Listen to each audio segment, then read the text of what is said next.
Hey there, happy day 1210 of What Shipped You Now. Sharon Horne-Ellstrom here, documenting my journey as I transition from the brick and mortar business to the online business and a little bit back to the brick and mortar real world business of corporate America and owning my own businesses, different businesses in different industries offline.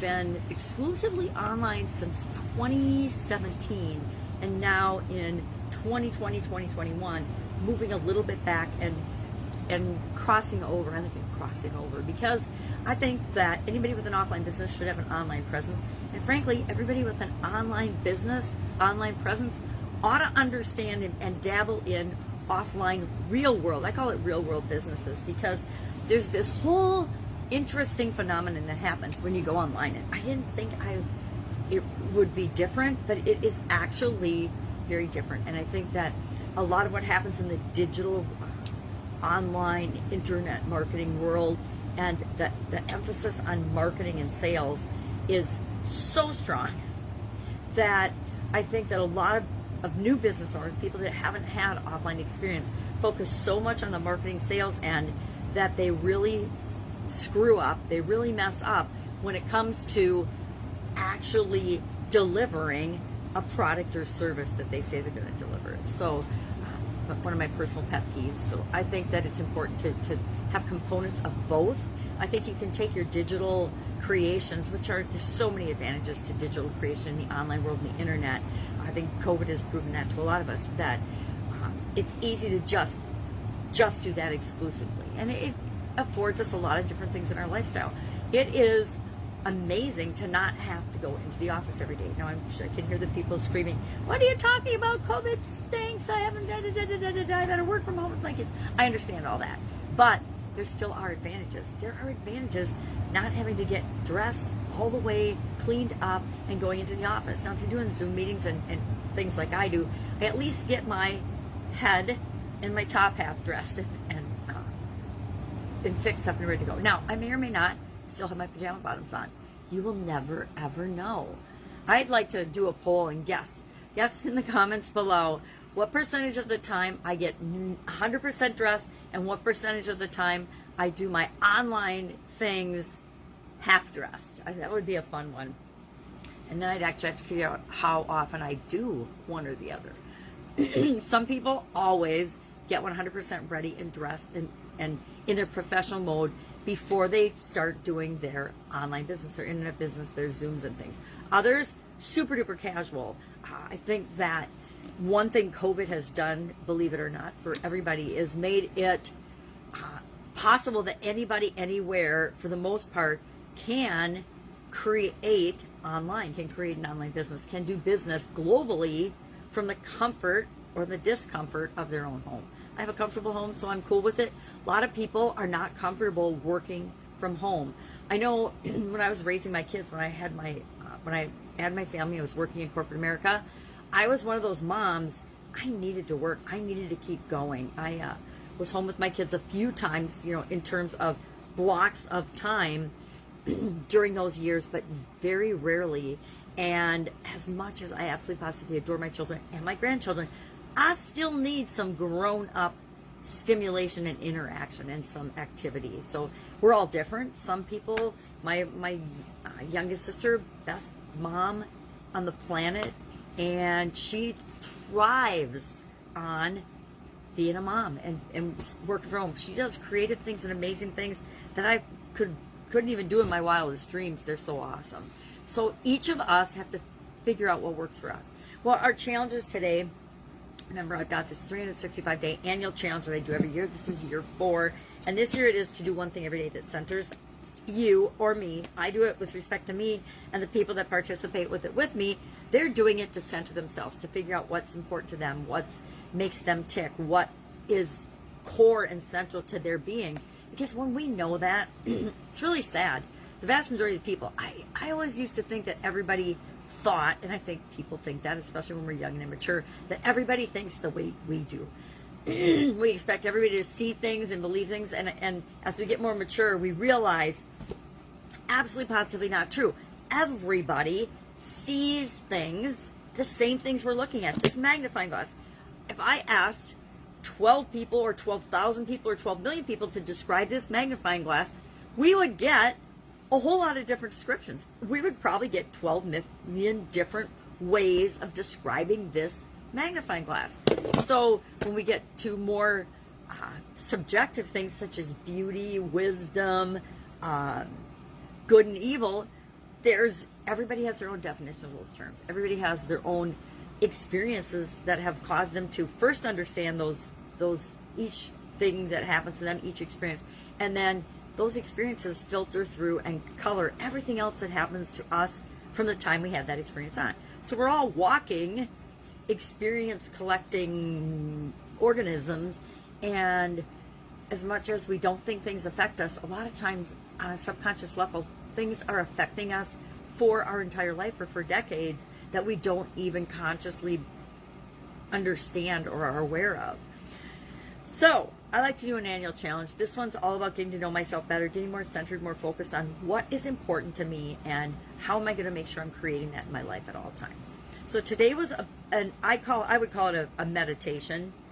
It's about breathing in and breathing out, and then going to a beautiful place and just breathing in and breathing out, paying attention to the senses, all the things around your senses, and being present in the moment for 10 minutes, and then sharing, where did you go and what did you feel? Did you feel any differently by making, and some of us, early on, I couldn't meditate for beans, and I've had to always come up with my own version of things. I don't know, like to make life more complicated than it has to be. So when it came to meditation and visualization, I struggled and struggled and struggled. And I used to, before my vision challenges, I used to think and be a very visual person. Visual things were important to me. And I had to change that belief, given my failing vision. But, literally my failing vision, my eyesight. Those things and all those senses are still important to me. So it's important that I learned how to visualize in my mind, because even if you can't see with your eyes, you can always see with your mind. And what we see with our mind is as powerful if repeated with emotion. And I didn't make this up. All the gurus that came before would tell you the same thing. Real or imagined, they're equal in your experience. That's why practice is so important. Perfect practice, of course. If I practice something before I present it, if I'm going to do a speech or a presentation to a person, place, or organization, I am going to make sure that I practice and prepare so that I don't need a bunch of note cards and things. I do use notes sometimes. I write things in my book. I write things in my idiom that I share every day, because number one, I can't read them really very well, but it helps me to reinforce my understanding and learning. The physical act of writing things, whether it's, super readable or legible, like have you ever seen a doctor's signature? My kids and I all kind of write, my sister, not all my sisters, but one of my sisters and I, terrible, terrible handwriting. And so it's not about the quality of the handwriting, it's the act of writing and internalizing and using another sense to put something into our memories, our storage. So I like to write things down, whether I read them again or not. I have, probably, I don't even know how many notebooks at this point in my life. A lot of them got lost in my move last year, which makes me very sad.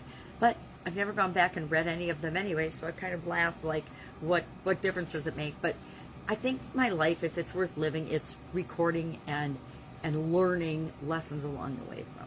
So today was in getting to know ourselves, to do one thing every day that centers us, was all about just doing a present moment meditation, being present for 10 minutes in your life.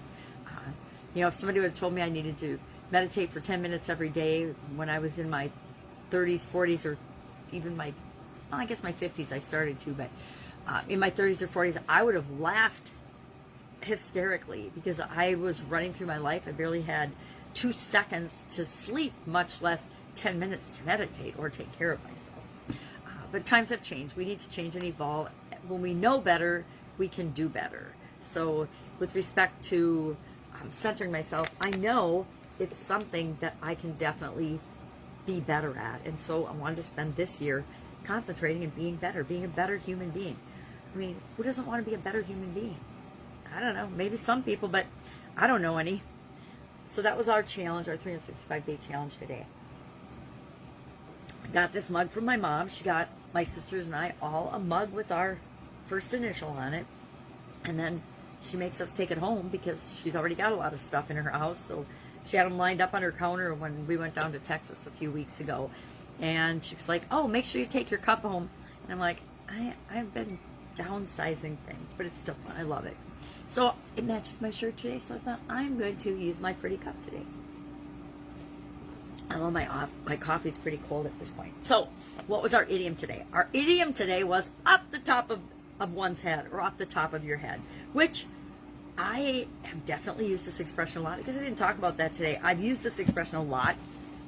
To me, it's an integral part of business. When I am looking at a new project, a new idea, a new thing, I'll bounce the idea off a few people, and I don't want them to think or study or research it. I want them to give me their initial response. What is your initial response to this? Do you think it's crazy? Do you think it's stupid? Do you think it's worth more time and energy looking into it? Or it's just a waste of time? You know, it's been done 1,000 times before, and unless you have a unique, special way of doing it, don't waste your time and energy on that. Find a different project.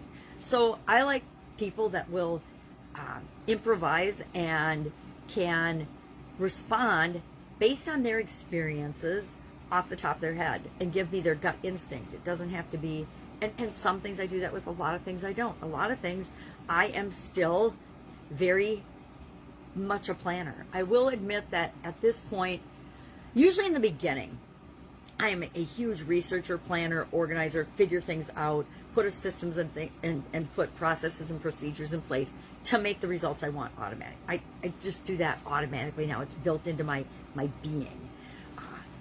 So when I start something new, all those steps have to happen until I figure out the result I want, and then I automate the processes that are required to get me the result that I want. Just, that's the way I operate. I didn't realize it until about 5 years ago, but I started to pay attention to what I do that gives me the results I want and what works for me, and that is an example of that. Now, I've been doing since early 2020, 30-day Get Up and Go challenge, and it's just a challenge to kind of install that process in other people so that when they're faced with a change or a challenge, they automatically go through a 4-step process, which I like to call the SOAP framework, on this old bar of soap. And that process, then we practice it, we do it in every area or aspect of our life. I'm using 9 this year. Last year I did 7 key areas of our life, but I added 2 this year, primarily because they're areas that I want to focus on and get better this year. So as I'm doing the Get Up and Go challenge this year, instead of doing 7 areas and aspects of our life, which I have on this, I have at my feet instead of at my fingertips, the 7 areas. And then physical, mental, emotional, spiritual, financial, relationships. And this year I've added contribution was one of the originals. This year I added communication and confidence, because those are 2 foundational areas that underpin everything else, right? If we have confidence, and if we have the communication skills to share the information and just share things with people, that impacts all the other areas and aspects of our life. If we have a physical ailment and we can't communicate to our doctor, or we're too scared to talk to our doctor and ask questions about what symptoms we're having, we're not going to get a very good diagnosis, and we might continue to struggle longer physically than we would otherwise have to. Or a alternative health practitioner, etc., whatever works for you. If financially we don't have the ability or the confidence or the communication skills to understand and communicate our financial needs, or to sell and communicate to potential customers, then we're not going to have the financial resources that we need. We're going to struggle in that area of our life. Relationships, obviously, if we don't have the confidence to have a relationship or the communication skills to interact with other human beings, every area of our life is going to suffer, especially relationships. So I'm doing all those. Most of those videos, I'm going to say all of those videos at this point for the 30 days plus, are impromptu. They're off the top of my head. Why? Because I know that process is me. It's ingrained in my being. And so I don't need to plan and prepare and spend hours and hours and hours putting together and delivering that particular challenge. Why? Because I've done it 7 times now, the 30 plus day challenge. The first time I sat down and I mapped out the process, what I was going to talk about each day. And again, not verbatim, but the key points I wanted to make, the key thing I wanted to share, and the action item I wanted to have people do. Because once you learn something, if you don't do something with it right away, it's lost. 90% of the information that we absorb or read or experience is lost. And it isn't lost forever. It's lost inside our brain, our mind. It's lost in there, and we just have a hard time retrieving it. It's always there. Everything we've ever experienced is in our being somewhere. It's just, do we have the ability to access it? So I always want people to take an action and do something right away.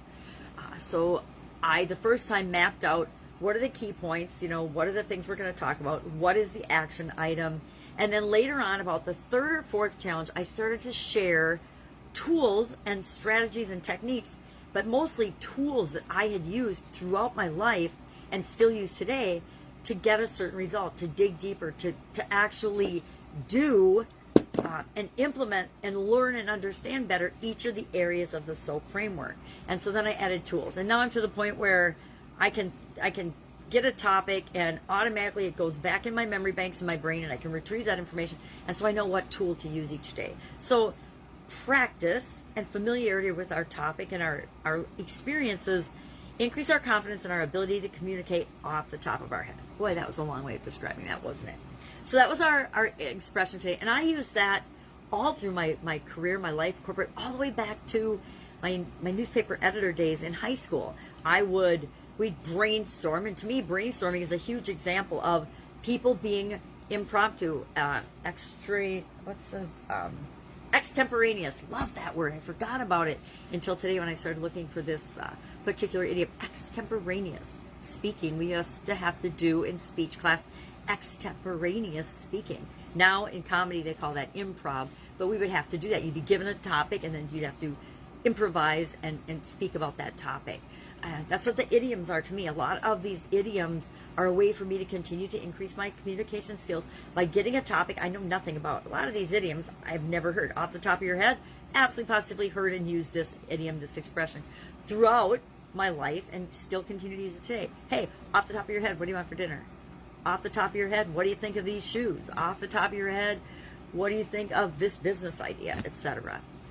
That means I just want your initial response, your quick, not studied, in-depth, detail-oriented research on a topic. I just want to know your gut instinct. What do you feel about this?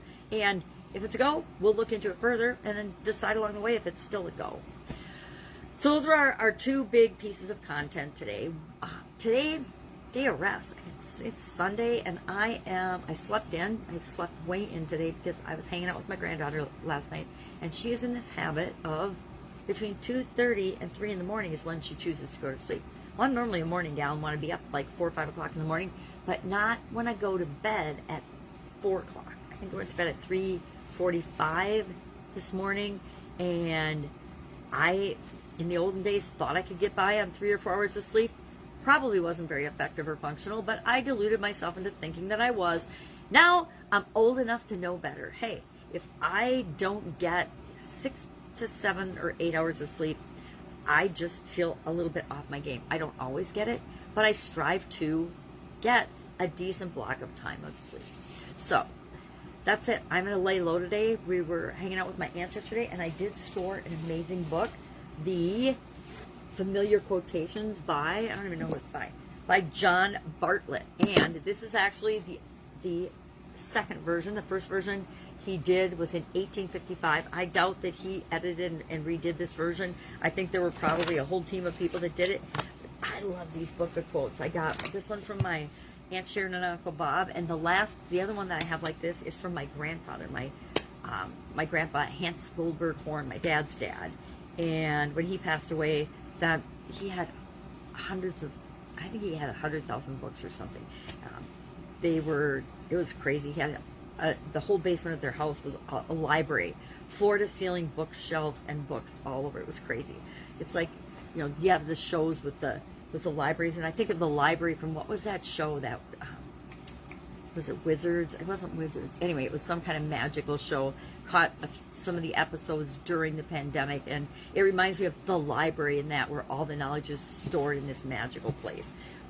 But just tons and tons and tons and tons of books. And I had gotten a book of quotations from him, and now I've got another one. And the reason I wanted that is because I'm always looking for idioms and expressions and things to explore as a way to creatively keep my juices flowing with respect to how to grow and build my business, how to grow and build anybody's business. So I work with a lot of other business owners, and 2020 and into 2021 has given us a huge opportunity to think creatively and think differently about our businesses and our life. All right, that's all I've got today. If I can help you in any way, ask in the comments below. Otherwise, I'll be with you tomorrow. I have some secret projects and fun to work on today. Take care.